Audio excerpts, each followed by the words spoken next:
Welcome to the Rainmaker Multiplier on Demand, a podcast for leading financial professionals, or rainmakers, and their teams that offer support for securing a successful future. From marketing help to staffing structure, listen and subscribe for actionable insights from advisors and skilled professionals alike. Hello, everyone, and welcome to the Rainmaker Multiplier podcast. I'm Dave Alison, and I'm here with a special guest, Geoff Woods. Geoff is the founder of AI Leadership and also the author of The AI-Driven Leader. And his goal is assisting businesses in improving their quality of work and life with AI. So, Geoff, thanks so much for joining the podcast today. Dave, my pleasure. So, Geoff, tell me, I'd love to hear your background and how you became interested in the world of AI. It seems there's not a day that goes by that we're not hearing about AI. It's in the news. Of course, it's dominating the stock market. And yeah, tell us about your story, your background, and some of the things that you're doing right now. So my journey to AI actually began with a really important lesson I learned when I was in college. My senior year, I did an internship with a startup tech company. Right before graduation, I sit down with the CEO, Dave, and I ask him what I thought was the natural question to ask. What job should I get after school? And he looks at me and he says, Geoff, you're asking the wrong question. You should be asking, what are the skills that I can master that are so valuable, they'll serve me no matter where I go? And what jobs will help me develop those skills? This advice was seared into my mind, and it has been a thread throughout my career. Eventually, I ended up co-founding a training and consulting company based on another really popular business book called The One Thing. I scaled that up, sold it, and went in-house with a giant steel company out of India as their chief growth officer. And while I was there trying to figure out ways to drive growth, I came across AI. And when I saw it, Dave, I saw the next skill. I remember thinking, this is incredible. I don't actually understand exactly how it's going to impact everything, but I know that it will. So I need to become a practice leader of this technology. And as I started to play with it myself, as I started to really see what was possible, I remember sitting down with our chairman at the time, and I cornered him at one point and said, if you want this to be driven through all of our various companies, you need to own this at the board level. And he looked at me and he said, why don't you do it for me? So overnight, I find myself asking, what does it look like to drive AI through an organization of our size? Which, for context, we had 100,000 people across literally global company. Every quarter, I'm flying to India. I'm going to the Google headquarters, sitting down with their developers, looking at use cases. And ultimately, Dave, I just realized this was way too big to be playing within one sandbox. So this year, I resigned and started AI Leadership because I realized all of the authorities in the AI space are the tech companies themselves. And a lot of them are approaching businesses saying, you have to adopt AI. I don't believe that's true. And here's why. AI is just a tool. It's not your goals. And if you're not careful, it can quickly become a shiny solution looking for a problem rather than you as a leader thinking strategically about your goals, the challenges you are facing in achieving your goals, and then looking at people and technology as tools to help you get to where you want to go. And so I realized somebody needed to come out and help leaders think holistically about how do you view AI, and when you adopt it, if you adopt it, how do you think about it in a way where it helps you build a better business and also improve the lives of your people.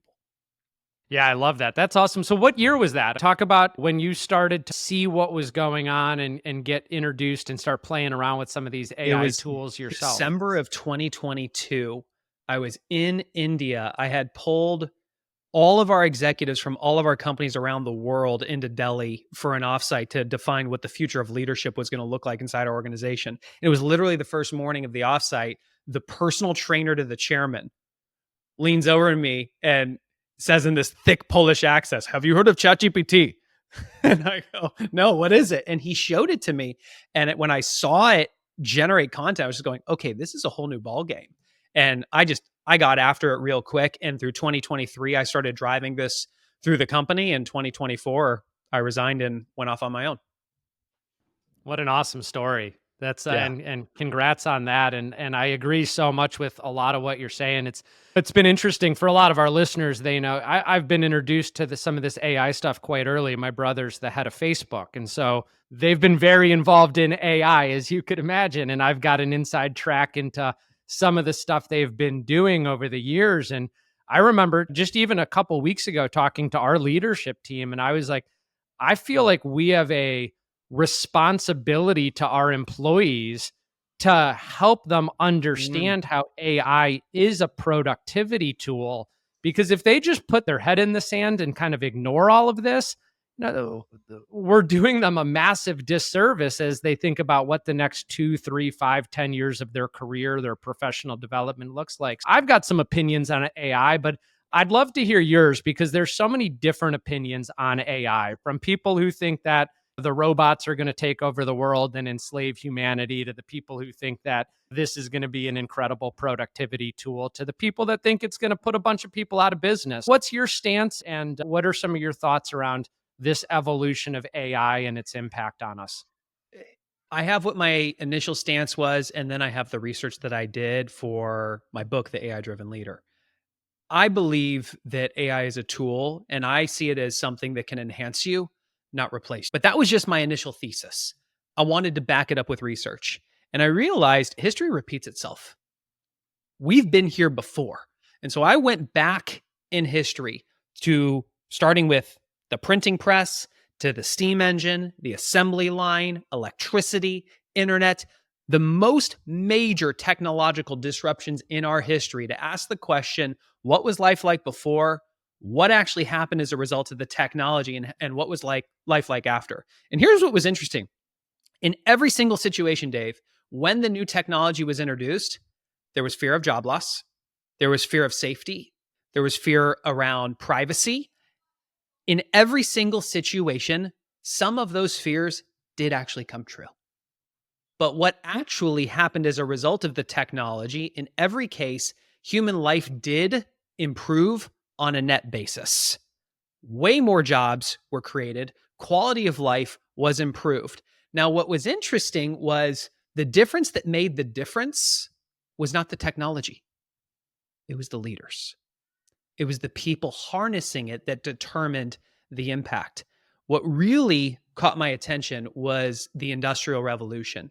In the early 1900s, John D. Rockefeller is the head of Standard Oil, and he's the wealthiest person in the world, and he spots a huge problem. You've got factories popping up all over the place, and he's realizing there aren't enough people with the skills to man the factories. Now, why was that? It was because our education system at the time was teaching people independent inquiry, strategic thinking. But he was noted as saying, we don't need a nation of thinkers. We need a nation of workers. So he started the General Education Board, seeded it with $1 million, which is about $37 million today. And over the next 20 years, ended up giving $100 million way back then to reshape our education system to teach people the skills for the industrial age. Now, why does this matter to you, to me, to the businesses that we run? It's because that's still our education system today. People have been taught to show up to work on time, to take direction from a leader, to execute it consistently. Here's the problem. For the Industrial Revolution, we had to set aside the strengths that make us human to meet the needs of the machine. AI is going to replace all of that, and it will return us back to what makes us human. The problem is people have not strengthened their strategic thinking muscles, their decision-making muscles, creativity, collaboration. These are the skills of the future. Rather than being taskmasters, it's about being strategic thinkers and leaders. And so the people who are concerned about job loss or some of those fears, you have to realize your job is nothing more than skills applied and processes followed. The skills that will be valuable in the future are going to change. The processes that you will follow are going to change. You will still have a job. It may be with the same company with the same title, or a different company and different title, but what will change is what you do and how you do it. And that's why it's important that people get on the train now and start to understand, what does it mean to become AI driven? Yeah, I love that. So talk about how you see businesses approach the use of AI? And also, what are they missing? It seems like there's just still so many that aren't even thinking about this right now. Yeah. So this was a rude wake up call for me because I literally resigned my chief growth officer job, which this was on paper, this was a dream job. This is not a job you quit. I resigned because I see the tidal wave of opportunity. I'm like, I've got the surfboard. I got to be ready to go.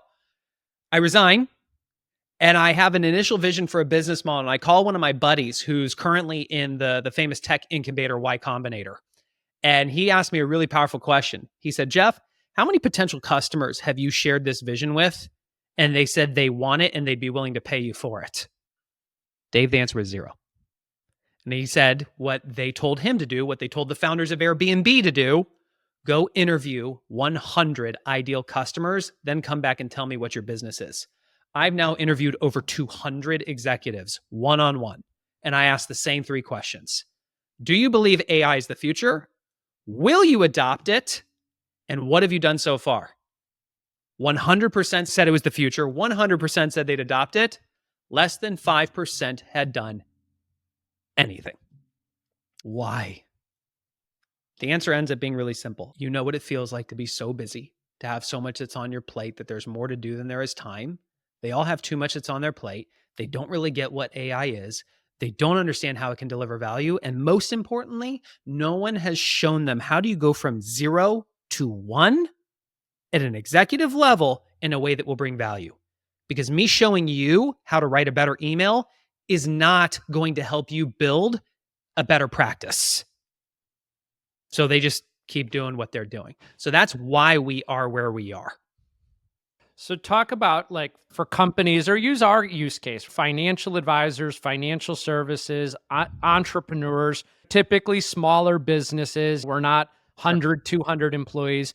But like, how could a firm like ours start integrating AI into our workload, or where should an advisor even think about starting? I want you to imagine 3 circles going from left to right. There's only 3 use cases for AI. That's it. Put it in the hands of your people to make them more productive. That's 1. Number 2, weave it into your operations to make them more efficient. Number 3, weave it into your products or services to deliver more value to your customers. Now, with your industry, you're a regulated industry. You are not currently allowed to use client data with artificial intelligence. So I want to come out like, I'm not the expert on your regulations, and what I'm saying to you is not advice. I'm just telling you what I know so far. You need to make the decision on what you do. I would not be going anywhere close to how do you use client data. No touchy right now. Now, here's where I do believe there are opportunities, and this is universal to all business. Some companies start to look at operations. I think that's too big. I think that's too big of a place to start. I think the opportunity is to look at your people. Here's why. Your people are usually one of your top line items on your budget. I would submit to you that you are currently getting an extremely low return on investment on your people. How can I make that claim? Let me ask you this. How many of you believe that your weeks are consumed with meetings and a lot of 80% tasks that only drive 20% of the results? How many of you believe that you are constantly busy, but constantly wonder what you got done? If that is your world, you are getting a low ROI on your time.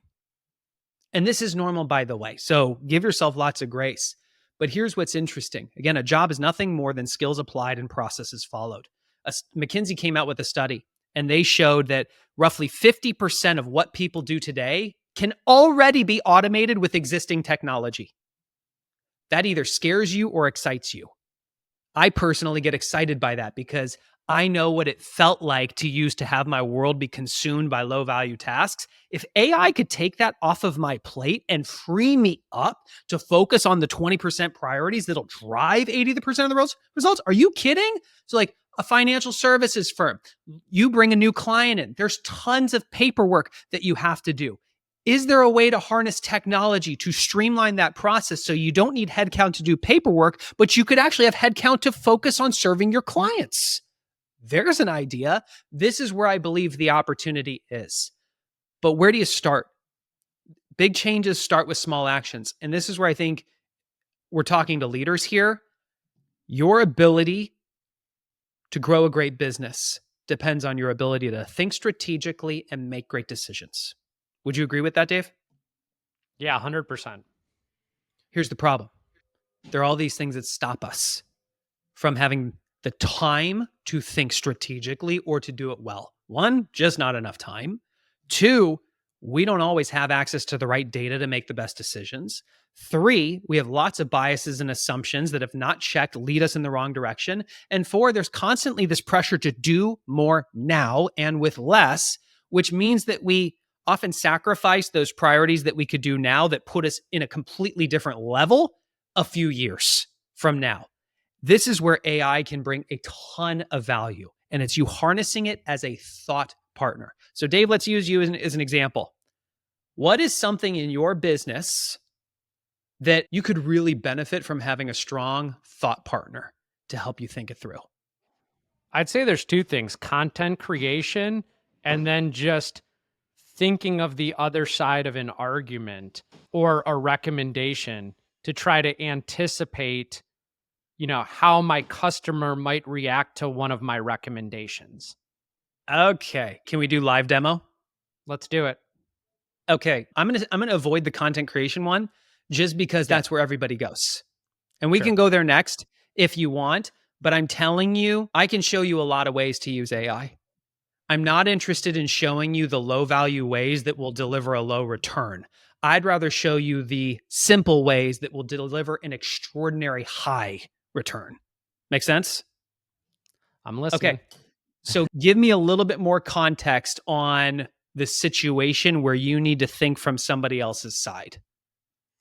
Yeah, I might have a client that has a situation that they have a bunch of highly appreciated company stock, for example, and they're concerned about taxes and diversifying, and we have 3 or 4 different ways that we might be able to achieve their goals and objectives.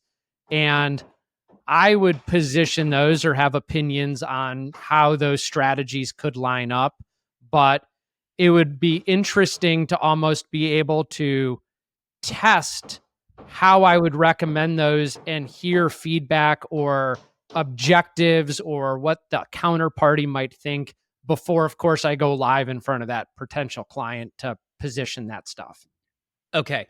So let me tell you what this could look like, because this is going to be this would be an extremely detailed prompt that may or may not make for a good podcast. But let's walk through this. Your ability to think strategically is the difference between growing your business and going out of business. This is a perfect use case, Dave. You have a client, lots of stock. They need to diversify it. They want to pay attention to taxes and whatnot. You've got a very specific approach in your mind. I'm assuming that there's a way you think you could approach this with them, but you want to make sure it's going to land. So here's what this would look like. You would open up AI and you'd write the prompt. I'm a financial advisor. I have a client who has lots of stock that has appreciated a lot, and they're turning to me for guidance on what they can do. Here's the recommendation that I would have. And this is where you would list out what your recommendation is. We're not including the name of the client. We're not including private information. So we're not coming anywhere close to any potential regulations. This is all generic. So you would describe what your recommendation would be and why you would recommend it the way you recommend it. This is pretty detailed. Here's where you go. I want you to act as my client. Then Dave, you would describe your client in vivid detail. Acting as this person, I want you to role play with me how you might react and respond to the guidance that I'm giving you. Err on the side of being difficult. Enter. And AI will adopt the persona of your client and start to role play with you. And then you will have this back and forth. And when the role play is done, you can say, great, now I want you to give me feedback on my performance. I want you to structure it by what I did well, the areas that I could have been stronger, and the top changes I could make to improve my approach in the future. And it will give you that answer. Yeah. And Geoff, I was teeing you up. Like I said, I've been a heavy user of this AI stuff for a while Have you done now. And this? exactly what I do prepping for almost every client meeting. I go into my Boom. AI, I give it my prompts, and I say, steel man my argument. Take the other side and give me everything I should think about that I'm not thinking about that my client might be. And it could be as simple as, hey, I have a client going into retirement. We're going to position an annuity for lifetime guaranteed income based on this. Give me every reason that they might object to putting some of their money in an annuity. Or there's just all kinds of different use cases, I think, that give you, as the advisor, the ability to have your thought pattern challenged before you actually have your thought pattern challenged with your potential new customer. And it's an amazing, amazing resource. And again, to your point, I don't put the client's name in or their personal details, but I found, to exactly what you just said, the better I Mhm. can get at prompting up front, just the information and the feedback loop I get on the back end is so much more valuable. And here's the difference that'll make the difference for people who are not where you are, Dave. I guarantee there are some people that listened to the prompt that I just outlined and went, "You can say that?" If you are looking at this like another Google, you are putting a ceiling over what's possible for you. This is not another Google where it's a short sentence. The more context you can give it and the more specific you are around what you want it to do, the more it can go to work for you. You are the thought leader, it is your thought partner. And so it's learning to understand you have almost an infinite, it's not truly an infinite context window, but any person who's listening to this is probably not going to fill it up. Be detailed. Give it the context so it can have your background. Be extremely clear on what you want it to do and let it go to work for you. I'm curious for you, Dave. Well, Sounds like you do this a lot. What percent of the time that you ask it to role play or you ask it to simulate a response, would you say it surfaces something that you had missed? I would say it's got to be 80% if I had to pick a quick number, or it just challenges my conventional way of thinking to look at something a little differently. Uh-huh. That it doesn't change my recommendation, but it allows me to be better prepared going into it. Clarifies your So thought. it's not, oh, I'm like, oh shoot, I was completely wrong on this because of what AI said, but it just allows me to reshift my thinking a little bit. And honestly, outside of even client meetings, and I'm sure this is some of the stuff you're consulting on, but like managing people, like our employees, if I need to have a hard conversation with an employee, you know, I go in and I have like conversations with my AI agent first because I don't have, maybe in some cases, like the greatest empathy. And so I'm like, hey, how can I have this conversation and be more empathetic or look at it from a different side? And like, to your point earlier, today I actually use a chat GPT or Microsoft Copilot more than I use Google, just because like I have conversations with it to help me think through scenarios and take a different perspective and bring different observations. And this is why I was so excited to have you on the pod today. Is there's just so much opportunity for people to embrace and do things like this that I'm so happy there's somebody like you out there that's teaching people about this, because it's a game changer when you actually learn to embrace it. Yeah, I appreciate you saying that. I'm thinking about who's listening to this. These are people who are good advisors that want to become good business owners. Those are not the same roles. What made you a good advisor is not what will make you a great leader and a great business owner. And having kind of one hand in the CEO role and one hand in the advisor role, these are completely different buckets. AI is a massively valuable tool for you. Like, you're not foreign to the idea of surrounding yourself with mentors or having coaches, and I still believe in those. But I also need you to understand that you have access to the data of the world at your fingertips. And you now have the ability, almost like in the Matrix, where it's he didn't know Kung Fu until he said, teach me Kung Fu. Pushes the button, and whoop, Keanu Reeves knows Kung Fu. Same thing here. If you aren't a master of leading people, but you need to lead people, go to AI as your thought partner. I have to conduct a quarterly review for one of my team members. I want you to act as an expert in HR who specializes in holding world-class quarterly reviews. Interview me. Ask me one question at a time about my team member to gather all the information that you'd need about them. And then based on that, I want you to spit out everything I need to hand them a document with a quarterly review. Literally, that's a prompt. I think one of the things that scares people away is just this term AI in the first place, like artificial intelligence. I still think of robots and just, I would almost reframe it of imagine you had the ability to have a personal assistant who is smarter than you in every aspect of knowledge retrieval, information, and you could just collaborate with them every day on things that you've got going on in your life. That's what these things really do. They're not the end all, to your point earlier, but it's just such a great collaborative tool. I got just two more quick things for you. So I think there's a lot of people that are hesitant to try AI in kind of any capacity. Is there anything that you like, any advice you would give to them? But before we do that, like I'll share like one of my concerns I still have. And I just had this conversation earlier with a client, and I have a bunch of clients in Silicon Valley who are building this AI stuff. And there is a challenge. And I think like we might be on the brink of the biggest invasion of our personal privacy we've ever seen in humanity. Like if some of this stuff goes the wrong way, right? Apple just made a big announcement, like some of this stuff is going to be embedded in our iPhones, whether we want it or not. Microsoft is embedding it in our computers, whether we want it or not. But like, how would you address people who are hesitant to try AI or are concerned with some of these privacy ramifications that I know the whole world is still sorting through, from big tech to Washington to everybody in between? First, I want to acknowledge that whatever you're feeling is justified.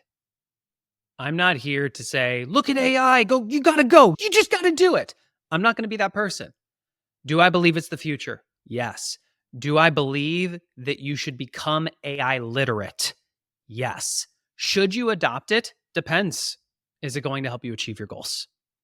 Is it a priority or is it a distraction?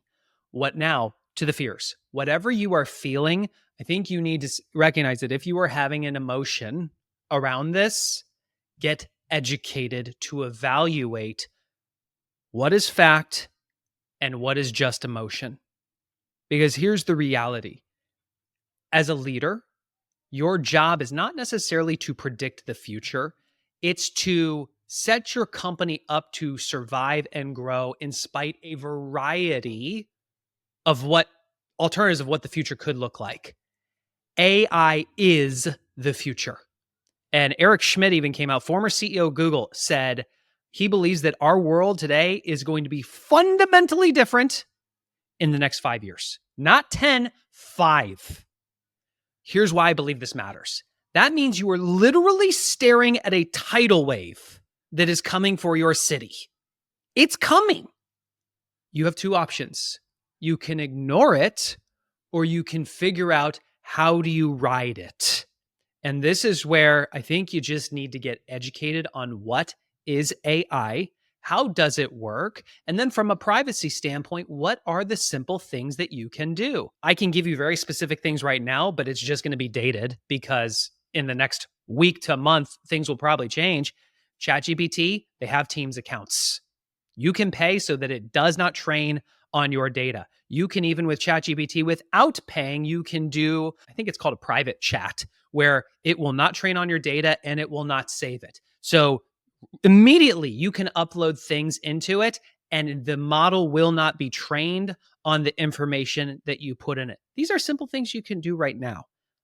I'm not saying put all your business financials, your strategic plan, put everything in there, even though I do myself, but I have the necessary security things in place.